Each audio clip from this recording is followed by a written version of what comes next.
স্বাগতম আমার প্রিয় ছাত্রছাত্রীরা। হিস্ট্রি দেন অ্যান্ড নাও চ্যানেলে আজকে আমি আবার উপস্থিত হয়েছি। রিমেম্বারিং দি পাস্ট বা অতীত স্মরণ, দ্বাদশ শ্রেণীর প্রথম অধ্যায় অতীত স্মরণ। আজকে দ্বাদশ শ্রেণীর প্রথম অধ্যায় নিয়ে আমি আলোচনা করব। এর আগে প্রথম একদিন দ্বাদশ শ্রেণীর প্রথম অধ্যায় আমি শুরু করেছিলাম। সেদিন তোমরা যারা ভিডিওটি দেখেছো তারা জানো যে ইতিহাসের মৌখিক ঐতিহ্য বা অলিখিত উপাদান নিয়ে আমি কিন্তু আলোচনা শুরু করেছিলাম, অর্থাৎ জনশ্রুতিগুলো নিয়ে আলোচনা শুরু করেছিলাম।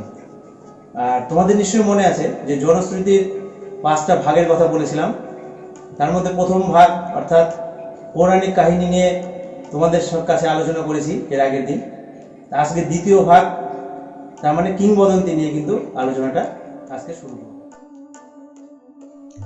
তাহলে জনশ্রুতির দ্বিতীয় ভাগটা কি?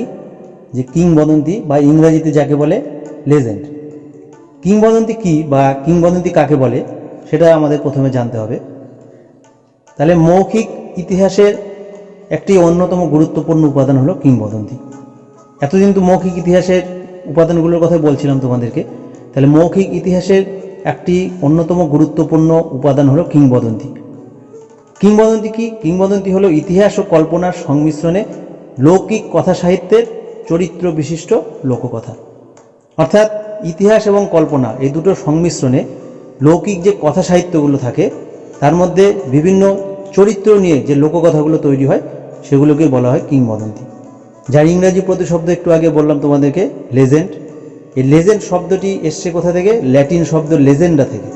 অর্থাৎ লেজেন্ডা থেকে এই লেজেন্ড শব্দটি উৎপত্তি লাভ করেছে।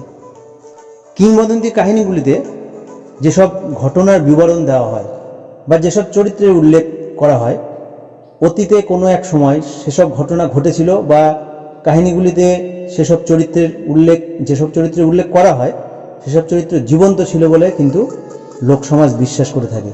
তাহলে কি বললাম? যে কিংবদন্তির চরিত্রগুলোতে যেসব চরিত্রের কথা উল্লেখ করা হয় কিংবদন্তির কাহিনীগুলোতে, সেই চরিত্রগুলো একসময় জীবিত ছিল এবং সেই কাহিনীগুলো ঘটেছিল, অর্থাৎ ঘটনাগুলো সত্যি ঘটেছিল বলে লোকসমাজ কিন্তু বিশ্বাস করে। তাহলে সাধারণভাবে বলতে গেলে কোনো বীর বা সাধক চরিত্র অবলম্বন করে রচিত যে ইতিবৃত্ত সেটাকে বলা হয় কিংবদন্তি। অর্থাৎ কিংবদন্তি রচনা করা হয় যে কাহিনীগুলো কিংবদন্তিতে থাকে তার মধ্যে কোনো একজন নির্দিষ্ট সাধক বা কোনো একজন বিখ্যাত বীর তাকে অবলম্বন করে গল্পটা রচনা করা হয়। এবার কিংবদন্তির উদ্ভব, মানে কিংবদন্তি কবে উদ্ভব লাভ করেছে, অর্থাৎ সৃষ্টি কবে হয়েছে কিংবদন্তি। বেশিরভাগ ঐতিহাসিকই মনে করেন যে মানুষ সামাজিক বিবর্তনের অনেকটা পথ পেরিয়ে আসার পর কিংবদন্তি কাহিনীর সৃষ্টি হয়েছে। এর আগে তোমাদেরকে বলেছিলাম পৌরাণিক কাহিনীর সৃষ্টি হয়েছিল যখন সামাজিক বিবর্তন কেবল শুরু হয়েছিল সেই সময়। তার মানে পৌরাণিক কাহিনী সৃষ্টির পরবর্তীকালে, অর্থাৎ মানুষ সামাজিক বিবর্তনের অনেকটা পথ পেরিয়ে আসার পর যখন মানব সমাজ কিছুটা ইতিহাস বোধ মানব সমাজের মধ্যে জাগ্রত হলো, তখনই কিন্তু কিংবদন্তির আবির্ভাব ঘটেছিল। তার মানে পৌরাণিক কাহিনীর আবির্ভাবের অনেক পরে কিংবদন্তির ঘটনাগুলো বা কাহিনীগুলোর আবির্ভাব ঘটেছিল বা উদ্ভব ঘটেছিল। কিংবদন্তি কাহিনীর যদি উদাহরণ দেওয়া যায় তোমাদের কাছে, তাহলে তোমরা সহজেই কিন্তু এগুলো বুঝতে পারবে। পৃথিবীর বিভিন্ন দেশে অসংখ্য কিংবদন্তি কাহিনী ছড়িয়ে আছে। এই কাহিনীগুলি দেশকালের গণ্ডি অতিক্রম করে আজও কিন্তু জনগণের কাছে অত্যন্ত জনপ্রিয়। কয়েকটি উদাহরণ দিলেই তোমরা বুঝতে পারবে। যেমন ভারতীয় কিংবদন্তির উদাহরণ দিচ্ছি কয়েকটা। 1 নম্বর হচ্ছে রামচন্দ্র। রামচন্দ্রের কথা তোমরা শুনেছো। মহাকবি বাল্মীকির রামায়ণ মহাকাব্যে যে উল্লিখিত রামচন্দ্র সেটা কিন্তু একটা গুরুত্বপূর্ণ কিংবদন্তি চরিত্র। রামচন্দ্র সম্পর্কে প্রচলিত যে কাহিনী আছে কিংবদন্তির কাহিনীগুলি, তার মধ্যে উল্লেখযোগ্য কি তোমরা সবাই জানো। পিতৃসত্য পালনের জন্য রামচন্দ্র কি করেছিলেন? রাজ সিংহাসন ছেড়ে তার পত্নী সীতা এবং ভাই লক্ষ্মণকে নিয়ে 14 বছরের জন্য বনবাসে যাত্রা করেছিলেন। রাক্ষস রাজ রাবণকে বধ করে সীতাকে উদ্ধার করে পুনরায় অযোধ্যার সিংহাসনে ফিরে এসেছিলেন। এটা কিন্তু একটা কিংবদন্তির চরিত্র, অর্থাৎ রামচন্দ্রটা কিংবদন্তির চরিত্র। আর একটা চরিত্র আছে, দেখো তোমরা এটাও জানো, শ্রীকৃষ্ণ। অর্থাৎ মহাকবি ব্যাসদেবের মহাকাব্য যে মহাভারত, সেখানে উল্লিখিত শ্রীকৃষ্ণ চরিত্রটাও কিন্তু একটা কিংবদন্তি চরিত্র। তার সম্পর্কে উল্লেখযোগ্য যে কিংবদন্তি ঘটনাগুলো, যেমন কংসবধ, অসংখ্য গোপিনীকে নিয়ে কৃষ্ণের লীলা, কুরুক্ষেত্রের যুদ্ধে অর্জুনের রথের সারথি হিসেবে শ্রীকৃষ্ণের ভূমিকা, ধর্মরাজ্য প্রতিষ্ঠার ক্ষেত্রে যুধিষ্ঠিরকে সাহায্য দান, এগুলো সবই শ্রীকৃষ্ণ সম্পর্কে প্রচলিত কিংবদন্তির কাহিনীগুলো। তাছাড়াও আরও একটা মজার চরিত্র আছে যেটা কিংবদন্তি হিসাবে পরিচিত। তোমরা সবাই জানো, তোমরা সবাই চেনো, ছোটোবেলায় তার গল্প তোমরা পড়ে এসছো, গোপাল ভাঁড়। আমাদের বাংলার একটা উল্লেখযোগ্য কিংবদন্তি চরিত্র হলো গোপাল ভাঁড়।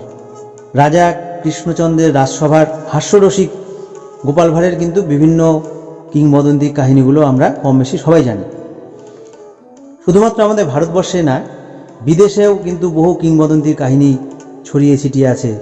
যেমন প্রাচীন গ্রিসের কিংবদন্তি একটা চরিত্র হলো হারকিউলিস, তাছাড়াও আছে প্রমিথিউস, এগুলো কিন্তু বিদেশি কিংবদন্তি। এছাড়াও আরও বিভিন্ন কিংবদন্তি চরিত্র আছে, যেমন বিক্রমাদিত্য বা দ্বিতীয় চন্দ্রগুপ্ত, সাঁওতাল বিদ্রোহের শহীদ সিধু কানু, মুন্ডা বিদ্রোহের নায়ক বিরসা মুন্ডা, বাংলার রঘু ডাকাত, ইংল্যান্ডের রবিনহুড, এগুলো সবই কিন্তু কিংবদন্তির চরিত্র। তাহলে কিংবদন্তি কাকে বলে, কবে উদ্ভব ঘটেছিল, কিংবদন্তির উদাহরণ, এগুলো কিন্তু হয়ে গেল। এবার তোমাদেরকে যেটা পড়তে হবে সেটা হলো কিংবদন্তির বৈশিষ্ট্য। কিংবদন্তির বৈশিষ্ট্যগুলো কি, 1 নম্বর 2 নম্বর করে কিন্তু বৈশিষ্ট্যগুলো লিখতে হবে। আমি সেইভাবে বলে দিচ্ছি তোমাদেরকে। যেমন দেখো, 1 নম্বর বৈশিষ্ট্য হচ্ছে বিস্ময় ও কল্পনা।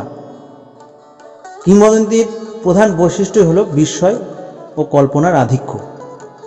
প্রথম অবস্থাতে অর্থাৎ কিংবদন্তি গল্প যখন শুরু হয় সেই সময় কিন্তু ঐতিহাসিক ঘটনার সূত্র এর মধ্যে নিহিত থাকে, কিন্তু ঘটনার যত বিস্তার লাভ করতে থাকে, যত এগোতে থাকে, তখন কল্পনা এবং বিস্ময়ের পরিমাণ কিন্তু তাতে বাড়তে থাকে এবং প্রকৃত যে ঐতিহাসিক তথ্য সেগুলো আস্তে আস্তে লোপ পেয়ে যায়। তাহলে কি হলো, যে কিংবদন্তির যে প্রথম বৈশিষ্ট্য সেটা হচ্ছে বিস্ময় ও কল্পনা। প্রথম অবস্থাতে কিন্তু এর মধ্যে ঐতিহাসিক যে ভিত্তি ও ঐতিহাসিক ঘটনা তার সূত্র নিহিত থাকে। যত এগোতে থাকে, যত বিস্তার লাভ করতে থাকে কিংবদন্তির গল্পগুলো বা ঘটনাগুলো, তত আস্তে আস্তে ঐতিহাসিক সূত্রটা লোপ পেয়ে যায় এবং কল্পনা ও বিস্ময়ের পরিমাণটা বাড়তে থাকে। এই জন্যই কিন্তু কিংবদন্তিকে ইতিহাসের অপক্ষ ফসল বলা হয়। তাহলে 1 নম্বর বৈশিষ্ট্য হয়ে গেল বিস্ময় ও কল্পনা। 2 নম্বর বৈশিষ্ট্য যেটা, সেটা হচ্ছে অতিরঞ্জন। কিংবদন্তির অপর প্রধান যে বৈশিষ্ট্য সেটা হচ্ছে অতিরঞ্জন। এইসব ঘটনার বিবরণে সবসময় অতিরঞ্জন লক্ষ্য করা যায়। অতীতে কোনো ব্যক্তির বাস্তব জীবনের সঙ্গে অতি মানবীয়, অবিশ্বাস্য এবং অতিরঞ্জন ঘটনা যোগ করে এই কিংবদন্তির চরিত্রগুলো নির্মাণ করা হয়। তাই বিভিন্ন কিংবদন্তিতে ভিত্তিহীন বিভিন্ন ঘটনার অস্তিত্ব লক্ষ্য করা যায়। অর্থাৎ যে চরিত্রটা নিয়ে কিংবদন্তির গল্প রচিত হয় সেই চরিত্রের উপরে বিভিন্ন ধরনের, যেমন অতিমানবীয়, অবিশ্বাস্য বিভিন্ন ঘটনা আরোপ করা হয়। এইভাবে কিংবদন্তির চরিত্র তৈরি করা হয়। অর্থাৎ অতিরঞ্জন কিংবদন্তির চরিত্রের দ্বিতীয় বৈশিষ্ট্য। তৃতীয় বৈশিষ্ট্য যেটা, সেটা হলো কেন্দ্রীয় চরিত্র। প্রত্যেকটি কিংবদন্তির চরিত্রে কিন্তু চরিত্র বা গল্পগুলোতে, কিংবদন্তির গল্পগুলোতে একটা করে কিন্তু কেন্দ্রীয় চরিত্র থাকবে এবং মনে করা হয় কি যে চরিত্রটি একসময় জীবিত ছিল, এটা মনে করা হয়। যেমন দেখো, রামচন্দ্র, শ্রীকৃষ্ণ, হারকিউলিস একসময় বাস্তবে ছিলেন বলে কিন্তু ঐতিহাসিকরা স্বীকার করে নিয়েছেন এবং তারা যে সাধারণ মানুষের চেয়ে বেশি ক্ষমতাবান, সাহসী বা মানবদরদী ছিলেন সে কথাও কিন্তু স্বীকার করতে কোনো বাধা নেই। চতুর্থ বা সবশেষ বৈশিষ্ট্য যেটা, সেটা হচ্ছে বিষয়বস্তুর বিভিন্নতা। চতুর্থ বৈশিষ্ট্য কি বললাম? বিষয়বস্তুর বিভিন্নতা। কিংবদন্তির যে কাহিনীগুলো, সেই কাহিনীর বিষয়বস্তু কিন্তু বিভিন্ন ধরনের হতে পারে। যেমন কি কি ধরনের হতে পারে দেখো, ইতিহাস নির্ভর কাহিনী হতে পারে, আধ্যাত্মিক ঘটনা হতে পারে, পরী বা ভূত প্রেতের কাহিনী হতে পারে, প্রেম বিরহের কাহিনী প্রভৃতি হতে পারে। তাহলে বিষয়বস্তুর বিভিন্নতাও কিন্তু কিংবদন্তির কাহিনীর চতুর্থ বৈশিষ্ট্য। তাহলে কিংবদন্তির বৈশিষ্ট্যগুলো নিশ্চয়ই বুঝতে পারলে। 1 নম্বর 2 নম্বর করে 4টা বৈশিষ্ট্য বলে দিলাম। 1 নম্বর বিস্ময় কল্পনা, 2 নম্বর অতিরঞ্জন, 3 নম্বর কেন্দ্রীয় চরিত্র, 4 নম্বর হচ্ছে বিষয়বস্তুর বিভিন্নতা। তাহলে বৈশিষ্ট্য হয়ে গেল। এবার কিংবদন্তির ঐতিহাসিক গুরুত্ব নিয়ে কিন্তু একটু আলোচনা করব। কিংবদন্তির ঐতিহাসিক গুরুত্ব, ঐতিহাসিক গুরুত্বটা কি, কিংবদন্তির যে গল্পগুলো সেগুলো আমাদের কী জন্য পড়ার প্রয়োজন বা আমাদের কী কাজে লাগতে পারে সেটা আমাদের গুরুত্বের মধ্যে পড়বে। কিংবদন্তিগুলিতে অতিরঞ্জন বা অবিশ্বাস্য এই যে কাহিনী, সেই কাহিনীর প্রাধান্য থাকলেও মৌখিক ইতিহাসের উপাদান হিসেবে কিন্তু এর গুরুত্বপূর্ণ ভূমিকা আছে। যেমন প্রথম, দ্বিতীয়, তৃতীয়, চতুর্থ, এভাবে কিন্তু গুরুত্বগুলো তোমাদেরকে লিখতে হবে। প্রথম গুরুত্ব যেটা আমি বলছি, এই প্রথম গুরুত্ব হচ্ছে ঐতিহাসিক ভিত্তি। কিংবদন্তির কাহিনীগুলি রূপকথার মতো সম্পূর্ণ কিন্তু কাল্পনিক নয়, বহু ক্ষেত্রেই এগুলোর ঐতিহাসিক ভিত্তি আছে। যেমন দেখো, একটা উদাহরণ দিলে বুঝতে পারবে। বাংলার কিংবদন্তি চরিত্র রঘু ডাকাতের কালী পুজোর ভিত্তিতে কিন্তু আজও একটি কালী মন্দিরকে চিহ্নিত করা হয়। তাই কিংবদন্তি থেকে যথার্থ ঐতিহাসিক উপাদান পাওয়া কিন্তু সম্ভব। আচ্ছা, 2 নম্বর যে গুরুত্বটা, সেটা হচ্ছে নতুন ঐতিহাসিক তথ্য আবিষ্কার। কিংবদন্তি চরিত্রের যে 2 নম্বর উদাহরণ, সেটা হচ্ছে নতুন ঐতিহাসিক তথ্যের আবিষ্কার।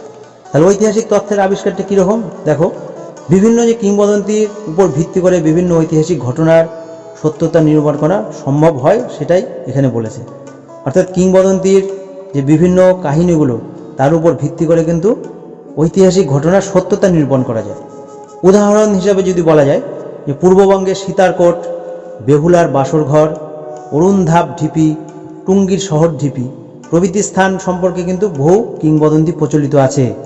এবং এই কিংবদন্তিগুলির পরিপ্রেক্ষিতেই এই সীতারকোটের উঁচু ঢিপিতে 1968 এবং 1972 খ্রিস্টাব্দে এবং আরও অন্যান্য স্থানগুলোতে 1978 খ্রিস্টাব্দে কিন্তু পরীক্ষামূলকভাবে খনন কার্য চালানো হয়েছিল, এবং খনন কার্য চালিয়ে প্রাচীন বৌদ্ধ বিহারের অস্তিত্ব এখানে পাওয়া গেছে। তাহলে এই যে বিভিন্ন কিংবদন্তির উপর ভিত্তি করে কিন্তু ঐতিহাসিক ঘটনার সত্যতা নিরূপণ করা সম্ভব হচ্ছে। তাহলে দ্বিতীয় গুরুত্বটা কি হলো, যে নতুন ঐতিহাসিক তথ্য আবিষ্কার। আচ্ছা, 3 নম্বর গুরুত্ব যেটা, সেটা হচ্ছে সামাজিক গুরুত্ব। কিংবদন্তিগুলিতে আমরা সেই সময়কার মানুষের সামাজিক রীতিনীতি, খাদ্যাভ্যাস, পোশাক পরিচ্ছদ, অর্থনীতি, সংস্কৃতি এগুলোর কথা কিন্তু জানতে পারি। অর্থাৎ কিংবদন্তির কাহিনীগুলো থেকে এই যে সামাজিক বিভিন্ন ধরনের সেই সময়কার রীতিনীতি, খাদ্যাভ্যাস সম্পর্কে আমরা জানতে পারছি, এটা কিন্তু সামাজিক গুরুত্বের মধ্যেই পড়ছে। 4 নম্বর গুরুত্ব যেটা, সেটা হচ্ছে শিক্ষাদান। কিংবদন্তির কাহিনীগুলি থেকে আমাদের এই বর্তমানকালের মানুষ বিভিন্ন ধরনের শিক্ষা লাভ করে। যেমন নৈতিকতা শিক্ষা লাভ করতে পারে, জীবনে চলার পথে কিন্তু প্রয়োজনীয় সাবধানতাগুলো অবলম্বন করতে পারবে এই শিক্ষাদান থেকে। অর্থাৎ যে শিক্ষা লাভ করে, সেই শিক্ষা থেকে কিন্তু তারা পরবর্তীকালে জীবনে সাবধানতা অবলম্বন করতে পারবে। তাহলে কিংবদন্তির কাহিনীগুলোর আরেকটা গুরুত্বপূর্ণ বিষয় হচ্ছে, সেখান থেকে আমরা শিক্ষা লাভ করতে পারি। অর্থাৎ কিংবদন্তির কাহিনীগুলো শিক্ষাদান করে। 5 নম্বর যে বৈশিষ্ট্য বা সর্বশেষ বৈশিষ্ট্য না, গুরুত্ব যেটা বলছিলাম, সে 5 নম্বর যে গুরুত্ব অর্থাৎ সর্বশেষ গুরুত্ব, সেটা হচ্ছে আনন্দদান। কিংবদন্তিগুলি কি করে, সুদূর অতীতকাল থেকে শুরু করে বর্তমানকালের যে মানুষ আমরা, অর্থাৎ সুদূর অতীতকাল থেকে বর্তমানকালেও মানুষকে কিন্তু সমানভাবে আনন্দদান করে চলেছে এই কিংবদন্তির কাহিনীগুলি। তাই মানুষের কাছে আজও কিংবদন্তিগুলো কিন্তু অত্যন্ত জনপ্রিয় হয়ে আছে। তাহলে কিংবদন্তির গুরুত্ব হয়ে গেল। তোমাদেরকে প্রথমে বলে দিয়েছি কিংবদন্তির বৈশিষ্ট্য, কিংবদন্তি কাকে বলে, কিংবদন্তি কবে উদ্ভব ঘটেছিল, উদাহরণ। তাহলে কিংবদন্তি সম্পর্কে কিন্তু সম্পূর্ণ নোটটা হয়ে গেল। তাহলে কিংবদন্তির কাহিনীগুলি কিন্তু বিভিন্ন গুরুত্ব থাকলেও এটা কিন্তু কিছু ত্রুটি বিচ্যুতি রয়েছে। কিংবদন্তিগুলি প্রজন্মের পর প্রজন্ম ধরে কি হয়, যে মুখে মুখে প্রবাহিত, হয়তো এক প্রজন্ম থেকে আরেক প্রজন্মে মুখে মুখে প্রবাহিত হয়। তার ফলে কিন্তু ইতিহাসের যে অতীত ঘটনা, সেই ঘটনাগুলোর সঙ্গে বহু কাল্পনিক ঘটনা যুক্ত হয়ে পড়ে। ইতিহাসের বহু ঘটনার সঙ্গে মুখে মুখে যেহেতু এটা প্রবাহিত হয়, ওই জন্য ওই ইতিহাসের বহু ঘটনাগুলোর সঙ্গে কিন্তু এই কিংবদন্তি কাল্পনিক ঘটনাগুলো যুক্ত হয়ে যায়। এর ফলে কি হয়, এর ফলে প্রকৃত ইতিহাসকে খুঁজে পাওয়া কিন্তু যথেষ্ট কষ্টসাধ্য হয়ে পড়ে। যেমন উদাহরণ হিসেবে যদি বলা যায় যে অযোধ্যার রাজা রামচন্দ্র জীবিত অবস্থায় উদারতা, মানবিকতা, পরোপকার, শৌর্যবীর্য, ত্যাগ তিতিক্ষা বা প্রজাদের ভালোবাসা প্রভৃতি লাভ করেছিল। এর ফলে কিংবদন্তিতে পরিণত হয়েছিলেন। পরবর্তীকালে কি হলো, তার চরিত্রে কিন্তু নানা কাল্পনিক কাহিনী যুক্ত হলো এবং তিনি ভগবানে পরিণত হলেন। তাহলে কিংবদন্তি সম্পর্কে সম্পূর্ণ তোমাদের পড়াটা আজকে হয়ে গেল। এরপর জনশ্রুতি যে অন্যান্য বিভাগগুলো আছে সেগুলো নিয়ে আলোচনা করব। ধন্যবাদ।